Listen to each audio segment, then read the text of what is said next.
Alright, gang. Today we're gonna change some shocks in a 2005 Sentra because these things are like really bad. So to do this, you'll need a 17 millimeter wrench or ratchet and a 12 millimeter socket. And I have my handy dandy handheld spring compressors here. And let me show you just how bad these were. I already changed out the one on the driver's side. And I'm gonna do the passenger side just to show you guys. But this is the shock, the old one. And like, look at that. No resistance at all, it was completely blown. It was just done. Like I can just like push it down and it doesn't rebound or anything. So it was basically riding on the springs. So you got that side down. Now I'm gonna show you what you need to do to get the other side. These are pretty simple. You just gotta take these two off. And these are the 17 millimeters. And then you're gonna have to take this clip off to get the brake line off of the strut. And then up here you have 3 12 mils, and those hold the assembly in place, and then it just slides down. So let me get those loose, and then we'll compress the spring with the spring compressor and put assemble the new assembly. All right, so I needed both hands to loosen these because they were pretty tight. Now that they're loose, I can just take that one off. Take them off by hand.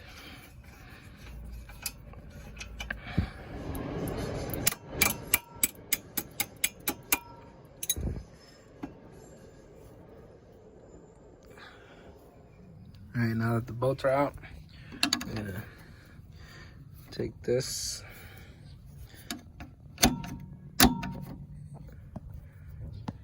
and just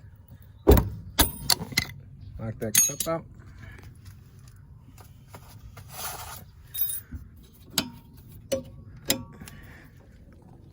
Take out these.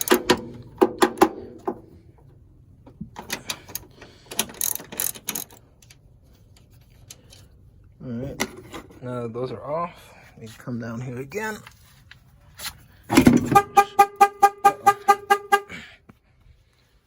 Forgot to undo my alarm. Shake that loose, it'll drop down. And we can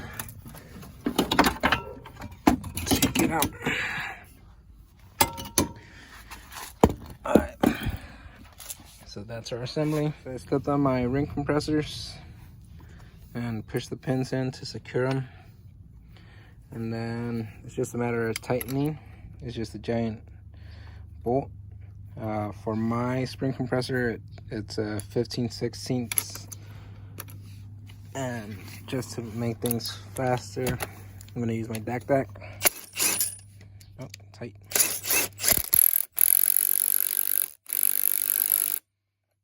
one side.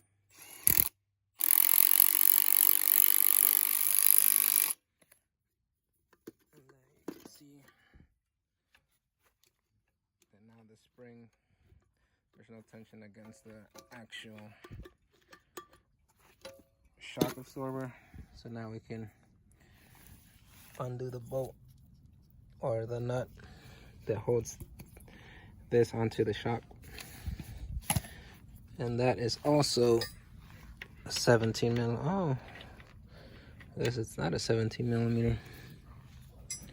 And that's a little weird. On the passengers or on the driver's side, this was a 17 mil, and on the driver's side it's a 19 mil. I do want to point out that this is a blue shock, and the one on the driver's side was black, so they were obviously one or the other was changed at different times. They weren't changed as a pair, or at least not with the same type of shock. So that's probably why this one is different. But the new ones that I got, they're 17 mil for both. So I'm just gonna assume that the OEM ones are 17 mil. So to get this nut off right there, what I did was I put a vice grip on the shaft of the shock, and I'm not worried about damaging it or scratching it or anything because it's a junk shock anyways. That'll hold the shock so it doesn't spin. And there we go, easy as that. Then the assembly comes off like so.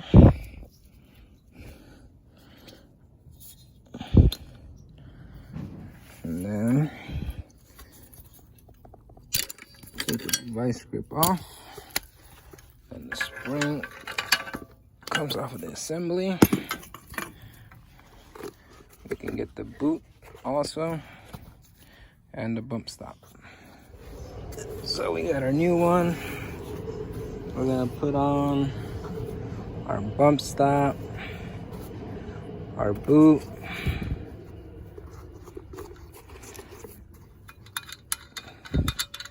take this, it comes with new nuts, and then we're gonna put the assembly together like that, and then put the cap back on it and stuff. So I need both hands for this, so I'll show you once it's assembled. Now something that I should point out with these hats or whatever, they do have an indicator arrow, and that arrow, when I took it off, it was pointing in the same direction as the right there, the bracket that attaches to the control arm or to the spindle. So that's the same way I'm going to put it on. I'm going to have that arrow pointing in the same direction as that. And then see, there's also an arrow here, and we're just going to align that also with this arrow and then with that bracket down there. So we're just going to align all three, and that's how it should go back in. All right, now that it's assembled, the nuts tighten. You can put an Allen key in there and then tighten the nut with a wrench, and then make sure that the spring there's a little, it sets in there. There's a space where it sets in there and it won't rotate anymore. That's how you want to do it. Align the arrows 1, 2 with the bracket down there. Make sure they're all aligned. We can release the tension on the spring compressor.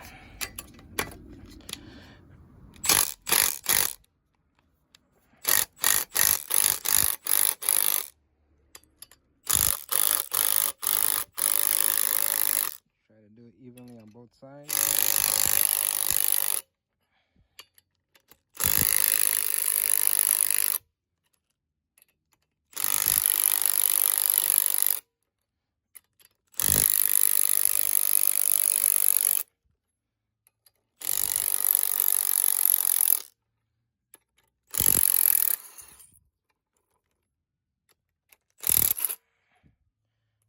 Alright.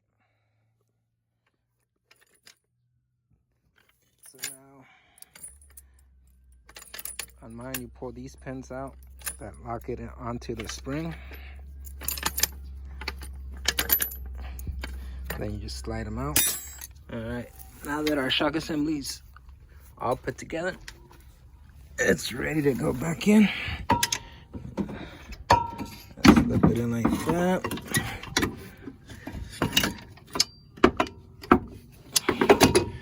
Then we just slide it up into place. And this is going to take both hands. So I'll show you once it's in there. Basically, you're just going to slip it in and get those 3 studs into those 3 holes. And then on the top, put on the 3 12mm nuts to hold it in place. All right, now that I have those in place, I can just go ahead and tighten them.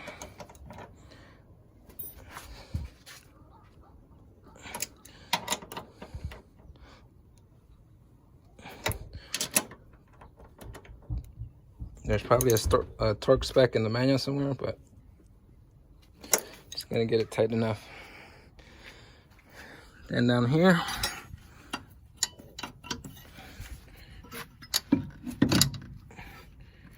we're gonna slide that out of the way for now. Get this, slide it back in there like that. And we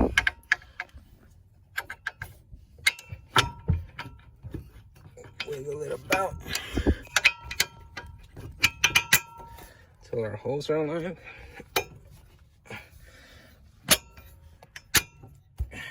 Get one through, and the second one.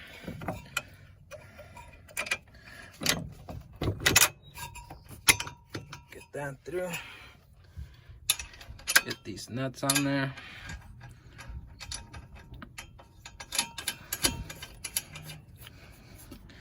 Then tighten them down.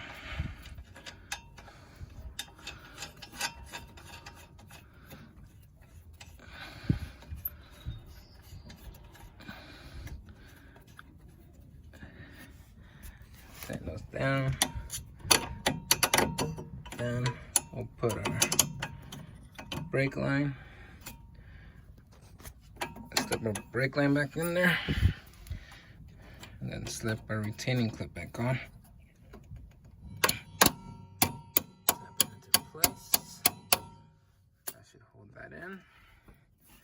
Nice and tight.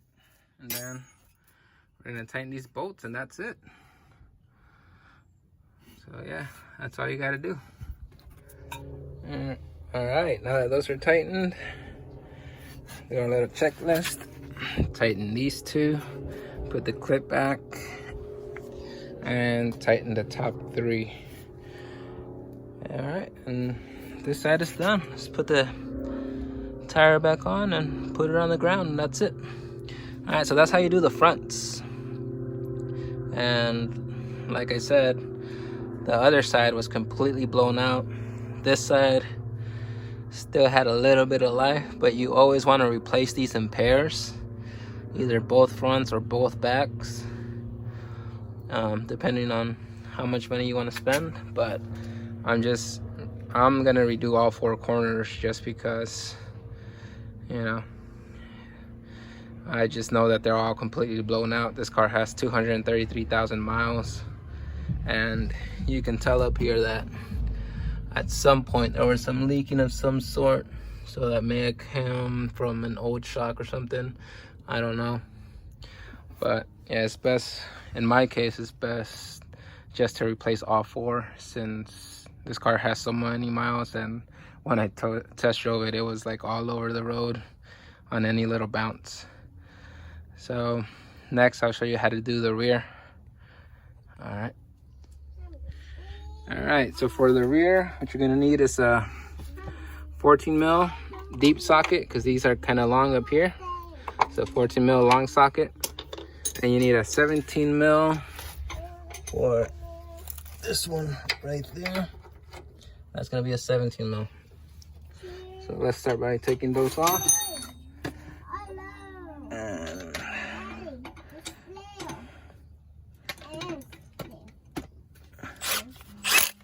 Alright, got my deck. Now, I live in sunny California where we don't get snow and we don't salt our roads. So if you live somewhere where there's snow and there's rust, you might need to soak these penetrating oil of some sort. But we don't really get that much rust where I'm from, so no need for that. Or at least most of the time, no need for that, depending on how old the car is.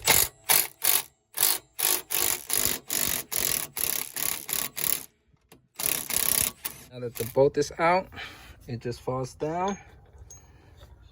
And we're gonna slip it out of there.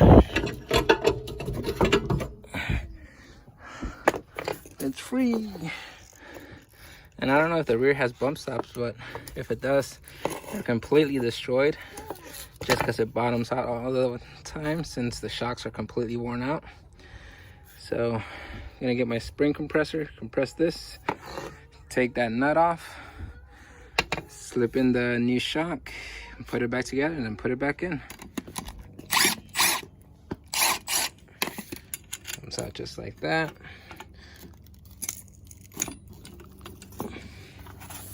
And you can take the vice grips off. And now the hat can come off.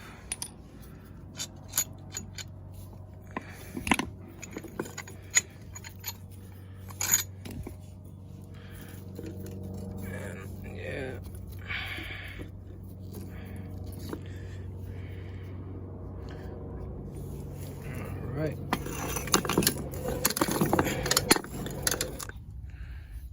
All right, so there's our new shock.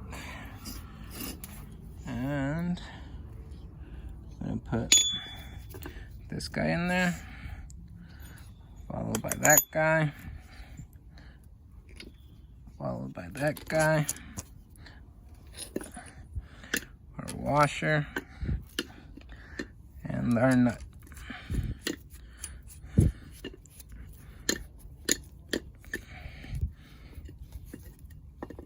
Nuts on there. So now the way you tighten this is you take your wrench, put it in, take this, hold it in place while you spin your wrench.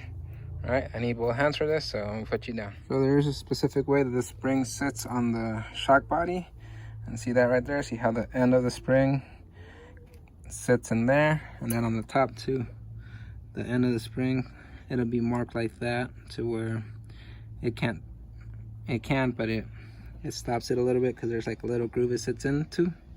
So make sure the shock body on the spring down here are where they're supposed to be at, and also on the hat up here. And now that that's tightened, we can loosen the spring compressor and release tension. All right, now that the spring compressor's off, there's tension on the spring again, and the notches still match up, bottom and then the top. So this assembly's ready to go back in the car. So we'll just slip it in, and then we'll bolt it and tighten it back up. All right, now that it's on there, I got the nuts started. I'm gonna tighten them up.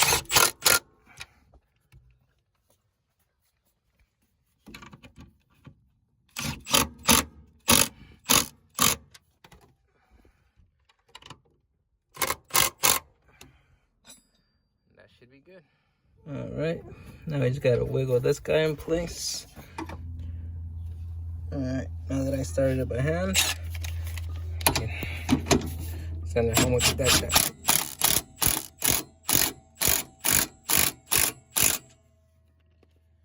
All right, now that's installed. So those two are tightened, and this one down here is tightened, and that's it for the rear. All right. So the rear shocks, they're both the same on either side. So the same part number, they're interchangeable. The fronts, there is a left and a right side, or driver and passenger side, and they're marked on the bracket that holds the brake line on. There's an L for left and R for right. So they are marked, so you have to put them on the right or on the right side. But the rear ones, they're the same on either side, so it doesn't matter.